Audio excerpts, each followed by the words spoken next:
નમસ્કાર મિત્રો, સ્વાગત છે આપનું નાની સ્ક્રીનમાં મોટા સમાચારની દુનિયામાં એટલે કે તાતની વાત યુટ્યુબ ચેનલમાં। મિત્રો, આ ચેનલમાં તમને મળશે આજના મુખ્ય સમાચાર, ગુજરાતની તમામ મહત્વપૂર્ણ ઘટનાઓ, રાજકારણ, ક્રાઇમ, સરકારી નિર્ણયો, બિઝનેસ અપડેટ્સ અને સામાજિક મુદ્દાઓ પર સંતુલિત અને સ્પષ્ટ અને સીધી વાત। મિત્રો, મારો એક જ મકસદ છે કે તમને ખોટી અપેક્ષાઓ વિના, ખોટી અપીલ વિના માત્ર સાચી માહિતી આપવી। જો તમારે ગુજરાતની પળે પળના સમાચાર જાણવા હોય તો આ ચેનલને સબસ્ક્રાઇબ કરો, બેલ આઇકન ઓન કરો, લાઈક કરો અને તાતની વાત યુટ્યુબ ચેનલ સાથે જોડાઈ જાઓ। આવો શરૂ કરીએ આજની વાત। તો મિત્રો, વાત કરીએ આજના સૌથી પહેલા સમાચારને લઈને તો માંસની દુકાનો અંગે મોટો નિર્ણય।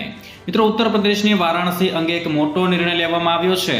વારાણસી મ્યુનિસિપલ કોર્પોરેશનની બેઠકમાં નિર્ણય લેવાયો છે કે શહેરમાં કોઈ માંસની દુકાનો રહેશે નહીં। બધી માંસની દુકાનો શહેરની બહાર ખસેડવામાં આવશે અને મ્યુનિસિપલ કોર્પોરેશન ટૂંક સમયમાં દુકાનોને સ્થાનાંતરિત કરવાની પ્રક્રિયા શરૂ કરશે। ત્યાર પછી મિત્રો, મહત્વના સમાચાર વિશે આગળ વાત કરીએ તો એલપીજી ગેસ સિલિન્ડરના ભાવમાં વધારો। મિત્રો, સામાન્ય જનતાને વહેલી સવારે જ મોંઘવારીનો મોટો ફટકો પડ્યો છે। ઘરેલું એલપીજી સિલિન્ડરના ભાવમાં 29 રૂપિયાનો વધારો ઝીંકાયો છે। આ ભાવથી એટલે કે 7 જૂનથી અમલ થઈ ગયા છે।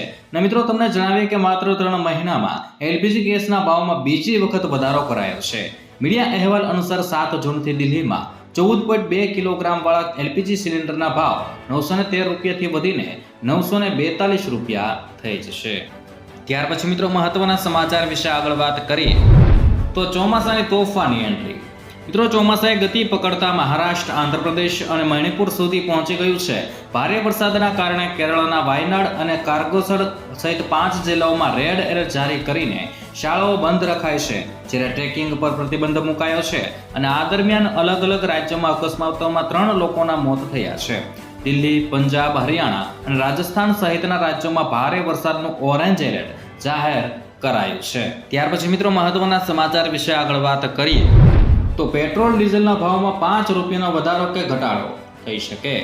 મિત્રો, પેટ્રોલ ડીઝલના ભાવમાં વધારો થઈ શકે છે। પેટ્રોલ ડીઝલના ભાવમાં પ્રતિ લિટર 5 રૂપિયાનો વધારો થઈ શકે છે। સરકારી તેલ કંપનીઓ પેટ્રોલ પર લગભગ 5.5 અને ડીઝલ પર 4.5 રૂપિયા પ્રતિ લિટરનું નુકસાન ઉઠાવી રહી છે। અને આ માહિતી અનુસાર ત્રણેય સરકારી તેલ કંપનીઓ દરરોજ લગભગ 610 રૂપિયાનું નુકસાન થઈ રહ્યું છે અને ઓઇલના ભાવમાં વધારાથી તેલ કંપનીઓને સામાન્ય રાહત મળી શકે છે।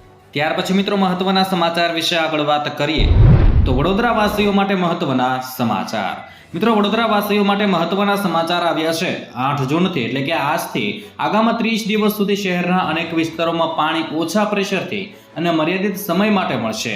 મહીસાગર નદીના રાયકા અને દોડકા ફ્રેન્ચવેલમાં જમા થયેલ રેતી દૂર કરવાની કામગીરી હાથ ધરાતા દરરોજ 2 થી 3 કલાક પંપ બંધ રહેશે, જેના કારણે એરપોર્ટ, આજવા રોડ, બરેલીબાગ, સમા, વારસિયા, હરણી, પાણીગેટ, લાલબાગ સહિત અનેક વિસ્તારોમાં પાણી પુરવઠો પ્રભાવિત થશે। ત્યારબાદ મિત્રો, મહત્વના સમાચાર વિશે આગળ વાત કરીએ તો એફડી પર અહીં મળે છે વધુ વળતર।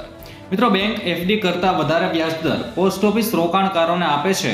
પોસ્ટ ઓફિસ ટાઈમ ડિપોઝિટ યોજના 1 વર્ષનો ટીડી 6.9% વ્યાજ મળે છે। 2 વર્ષના ટાઈમ ડિપોઝિટમાં 7% અને 3 વર્ષના ટાઈમ ડિપોઝિટમાં 7.1%, 5 વર્ષના ટીડીમાં 7.5 વ્યાસિક ત્રિમાસિક ગણતરી કરવામાં આવતી હોય છે। દર વર્ષે ખાતામાં પૈસા જમા થાય છે, જ્યારે સ્ટેટ બેંક ઓફ ઇન્ડિયા એટલે કે એસબીઆઈ 6.5%, એચડીએફસી બેંક 6.15% અને આઈસીઆઈસીઆઈ બેંક 6.50% વ્યાજ આપે છે। પોસ્ટમાં લાંબા ગાળે વધુ વ્યાજ મળે છે। ઓછામાં ઓછા 1000 રૂપિયા તમે આ યોજનામાં રોકાણ કરી શકો। ત્યાર પછીના સમાચાર વિશે મિત્રો આગળ વાત કરીએ તો કપાળ પર લખી રાખજો અંબાલાલ પટેલની આગાહી। મિત્રો, કેરળ કાંઠે સમયસર બેઠેલું ચોમાસું હવે આગળ વધી રહ્યું છે। હાલમાં ચોમાસું મેંગ્લોર અને ગોવા સુધી પહોંચી ગયું છે અને હવામાન વિભાગના જણાવ્યા અનુસાર આગામી 24 થી 48 કલાકમાં એટલે કે 10 થી 11 જૂન આસપાસ ચોમાસું મુંબઈ અને મહારાષ્ટ્રમાં આવી જશે। આ દરમિયાન મધ્ય મહારાષ્ટ્ર, મરાઠાવાડા અને વિદર્ભના 20 થી વધુ જિલ્લાઓમાં 40 થી 50 કિમીની ઝડપે ફૂંકાતા પવનને અને ગાજવીજ સાથે વરસાદની ચેતવણી આપી દીધી છે। હવામાન વિભાગ અનુસાર ગુજરાતમાં 15 જૂને ચોમાસું બેસવાની શક્યતા છે। જોકે અંબાલાલ પટેલની આગાહી મુજબ રાજ્યમાં વિધિવત અને મજબૂત ચોમાસાની શરૂઆત 20 થી 28 જૂન દરમિયાન થશે। શરૂઆતમાં એટલે કે 16 જૂન સુધી દરિયામાં કિનારાના ભાગોમાં ઓછો વરસાદ થવાની સંભાવના છે અને 15 જુલાઈ આજુબાજુ એક વાવાઝોડું બનવાનું છે। ત્યાર પછી મિત્રો, મહત્વના સમાચાર વિશે આગળ વાત કરીએ તો સોના ચાંદીના ભાવમાં મોટો ઘટાડો। મિત્રો, દેશમાં સોના ચાંદીના ભાવમાં સાપ્તાહિક ધોરણે મોટો ઘટાડો નોંધાયો છે. છેલ્લા એક અઠવાડિયામાં 24 કેરેટ સોનાના ભાવમાં 4,690 રૂપિયા અને 22 કેરેટમાં 4,300 રૂપિયાનો ઘટાડો થયો છે.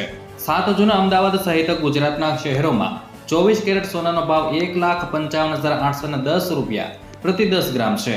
સોનાની જેમ ચાંદી પણ અઠવાડિયામાં 15,000 રૂપિયા તૂટીને 2,65,000 રૂપિયા પ્રતિ કિલોગ્રામ પર પહોંચી ગઈ છે. નિષ્ણાંતોના મતે વૈશ્વિક પરિબળો આ ઘટાડા માટે જવાબદાર છે.